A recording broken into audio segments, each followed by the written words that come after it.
সরস্বতী গোস্বামী ঠাকুর বলতেন, একটা ঘোড়া অসুস্থ হলে ঘোড়া ওষুধ খেতে চায় না। ঘোড়ার মালিক তার চারটি পা বেঁধে কতগুলো লোক মিলে জোর করে মাটিতে ফেলে মুখটা হাঁ করে ওষুধটা নিয়ে একদম এক হাত ভিতরে ঢুকিয়ে জিহ্বা পার করে দেয়, ঘোড়াটা খায়, সুস্থ। কিন্তু ঘোড়াটা ভাবে, যেভাবে আমার ওষুধ খাওয়াচ্ছে না কি খাওয়াচ্ছে, আজ আমাকে বুঝি মেরেই দেবে। ও জানোয়ার, বুঝতে পারে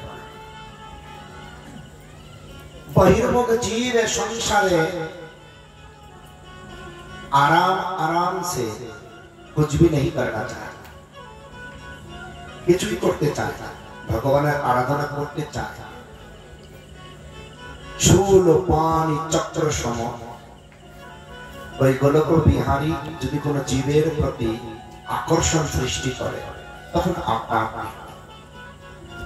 আমি ভিখারি মানুষ, আমার উপর রাগ করলেই কি না করলেই এতে আপনার পেট ভরবে না, তাই আমি আপনার নাম করেই বলি।